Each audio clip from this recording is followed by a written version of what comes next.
Maka setelah kematian Ibnu As'as, Sayyidina Hasan al-Musanna menjadi buronan kekhalifahan Bani Umayyah. Selama 12 tahun, Sayyidina Hasan al-Musanna terus berpindah-pindah rumah untuk menghindari pengejaran Bani Umayyah. Assalamualaikum warahmatullahi wabarakatuh. Alhamdulillah, dalam kesempatan kajian kali ini kami akan menayangkan kajian kisah biografi Imam Hasan bin Ali bin Abi Thalib radhiyallahu ta'ala anhum, atau yang biasa disebut dengan Imam Hasan al-Musanna, cicit Rasulullah sallallahu alaihi wasallam yang diburu oleh para penguasa dari Bani Umayyah. Para sahabatku, para teman-teman yang dirahmati oleh Allah Subhanahu wa taala, beliau adalah Imam Hasan bin Ali, atau yang biasa dikenal dengan Imam Hasan al-Musanna. Beliaulah merupakan leluhur banyak klan Hasani yang tersebar dari Maroko hingga Nusantara. Sebagian keturunannya menjadi raja di daerah masing-masing. Beliau lahir tahun 661 Masehi di Madinah. Istrinya beliau adalah anak putri pamannya, Sayyidah Fatimah, putri Imam Husain radhiyallahu anhu. Imam Husain telah menikahkan putrinya dengannya sebelum peristiwa Asyura atau peristiwa Karbala. Kisah pernikahannya ini adalah suatu hari Imam Hasan al-Musanna meminang salah satu dari putri Imam Husain radhiyallahu anhu. Imam Husain berkata kepadanya, manakah dari putri-putrinya Fatimah atau Sukainah yang ingin dia pilih? Imam Hasan tersipu malu dan tidak berkata sepatah kata pun. Kemudian Imam Husain pun menikahkan Fatimah dengannya. Dikarenakan Fatimah ini lebih mirip dengan ibundanya. Menurut penuturan Ibnu Fanduk Baihaqi, pernikahan ini terjadi pada tahun kesyahidan Imam Husain radhiyallahu anhu. Dengan bertolaknya Imam Husain yang syahid pada hari ke-10 Muharram tahun 61 Hijriah atau 680 Masehi, kemungkinan besar pernikahan Imam Hasan al-Musanna ini berlangsung pada tahun 60 Hijriah atau 679 Masehi di Mekah, dan dalam waktu singkat sejak hari Asyura. Karenanya Maulana Imam Hasan al-Musanna bersama istrinya Fatimah hadir di Karbala. Karbala ini memang merupakan peristiwa tragis dalam keluarga Nabi Muhammad SAW. Semua cicit Nabi banyak yang terbunuh dan terbantai. Dari yang remaja sampai yang masih bayi, semua secara tragis telah dijadikan sasaran kekejaman rezim Yazid bin Muawiyah. Di samping lolosnya Imam Ali Zainal Abidin, banyak yang tidak menyadari atau mungkin tidak mencermati dalam peristiwa yang lebih layak disebut pembantaian Karbala tersebut. Satu orang cicit Nabi Muhammad SAW ternyata ada juga yang lolos. Dia adalah Sayyidul Imam Hasan al-Musanna bin Sayyidina Hasan bin Ali bin Abi Thalib radhiyallahu anhum. Rupanya Sayyidina Hasan al-Musanna ini mengikuti jejak pamannya untuk berangkat ke Karbala. Memang tidak banyak yang mencatat sejarah beliau ini pada pembantaian Karbala. Keikutsertaan Hasan dalam rombongan pamannya itu menandakan jika Hasan al-Musanna ini juga tidak senang dengan pemerintahan Yazid bin Muawiyah. Sayyidina Hasan al-Musanna ini dalam peristiwa Karbala ikut bertempur dan mendapat luka yang cukup parah. Saking parah lukanya, dia terlihat sudah seperti mayat, dan yang menandakan dia hidup hanya nafasnya saja. Bahkan ketika kondisinya itu sempat diketahui pasukan Yazid, Hasan al-Musanna nyaris saja dipenggal kepalanya.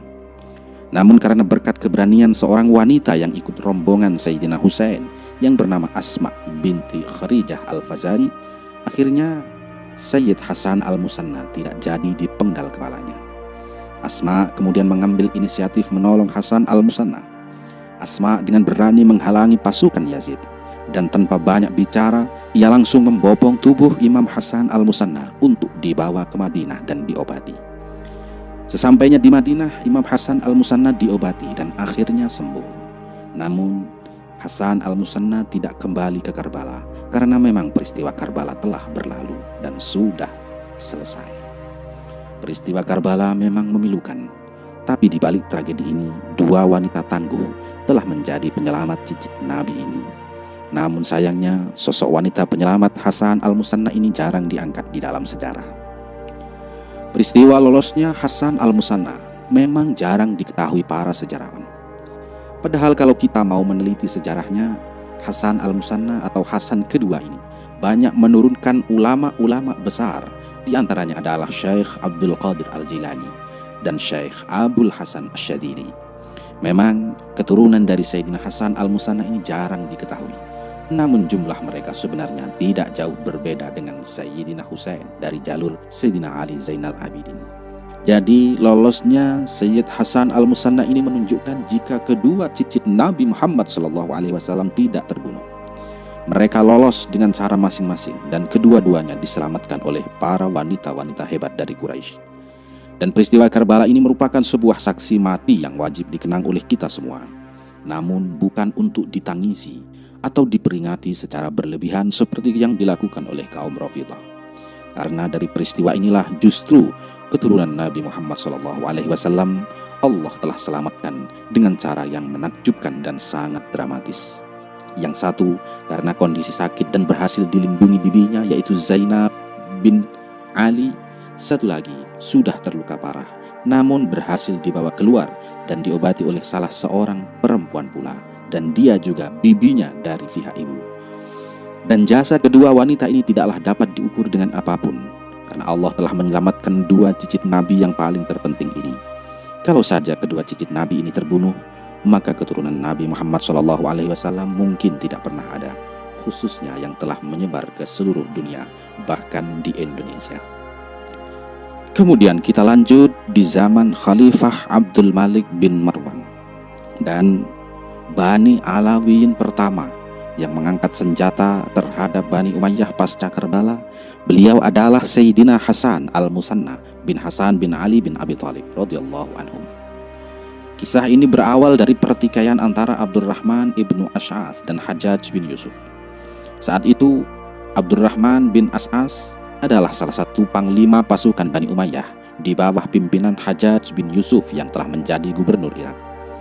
Pada awalnya Ibnu Ash'ath ini adalah bawahan Hajjaj bin Yusuf. Hajjaj bin Yusuf mengutus Ibnu Ash'ath untuk menaklukkan Turki yang saat itu belum diislamkan.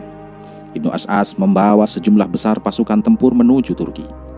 Dan ketika sebagian wilayah Turki sudah dikuasai, terjadi hal yang tidak mengenakan bagi Ibnu Ash'ath dan pasukannya. Perintah Hajjaj bin Yusuf dari Irak terhadap Ibnu Ash'ath dan pasukannya di Turki dinilai menghina, merendahkan dan semena-mena. Maka Ibnu Ash'ath melakukan musyawarah dengan para pemimpin pasukan dan memutuskan untuk balik menghukum Hajjaj yang telah menghina mereka dan berniat menurunkan Hajjaj dari jabatan gubernur Irak yang semena-mena. Dalam perjalanan dari Turki menuju Irak, terjadi perubahan niat dalam hati Ibnu Ash'ath.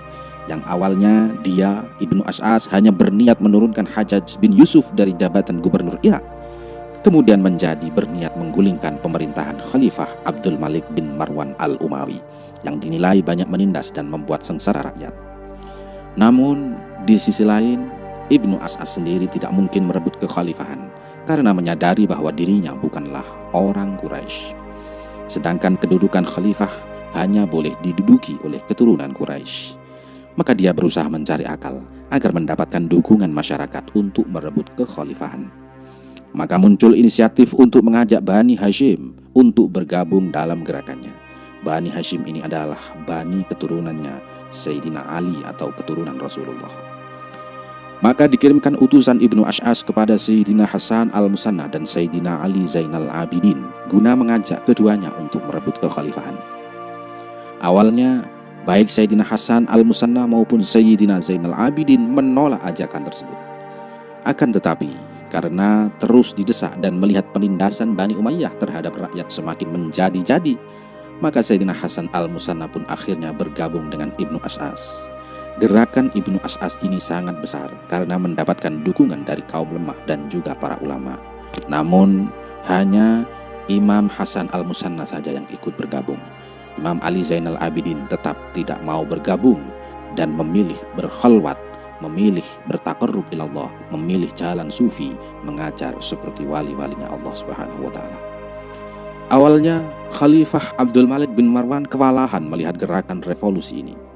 Namun akhirnya kecerdasan Hajjaj bin Yusuf mampu menemukan kelemahan Ibnu As'as. Hajjaj faham bahwa Ibnu As'as mendapatkan simpati dari rakyat karena dirinya didukung oleh para fuqaha, para ahli fikih dan qurra, para ahli Al-Quran. Maka langkah pertama yang ia lakukan adalah menyerang dan melenyapkan para fuqaha dan qurra pendukung Ibnu As'as. Setelah para ulama pendukung Ibnu As'as dibunuhi, maka mental pengikut Ibnu As'as menjadi down dan mulai meninggalkannya. Ibnu As'as kemudian merasa terdesak. Dirinya kehabisan pasukan dan memilih melarikan diri ke Turki. Dia bersembunyi di wilayah yang sebelumnya ia taklukkan. Namun pada akhirnya Ibnu As'as dapat ditangkap dan hendak dikirimkan kepada Hajjaj ke Irak. Belum sampai ke Irak, Ibnu As'as sudah lebih dulu meninggal dalam perjalanan. Mendengar Ibnu As'as meninggal, Sayyidina Hasan al-Musanna merasa kehilangan kekuatan untuk melanjutkan gerakan revolusi dan memang saat itu bukanlah jalan yang tepat. Maka setelah kematian Ibnu As'as, Sayyidina Hasan al-Musanna menjadi buronan kekhalifahan Bani Umayyah. Selama 12 tahun, Sayyidina Hasan al-Musanna terus berpindah-pindah rumah untuk menghindari pengejaran Bani Umayyah. Selama 12 tahun itu pula, beliau harus bersembunyi dari kejaran Bani Umayyah. Dan pada akhirnya beliau meninggal karena diracun di zaman pemerintahan Khalifah Al-Walid bin Abdul Malik. Kurang lebih seperti itulah sebabnya mengapa Sayyidina Hasan al-Musanna tidak memiliki murid dan pengikut sebanyak Sayyidina Ali Zainal Abidin. Karena status beliau sebagai buronan pemerintah inilah yang menyebabkan nama beliau tidak bebas disebut dan dipuji. Para sahabatku, demikian kisah singkat tentang Imam Hasan al-Musanna. Semoga bermanfaat. Wallahu a'lam bishawab. Wassalamualaikum warahmatullahi wabarakatuh.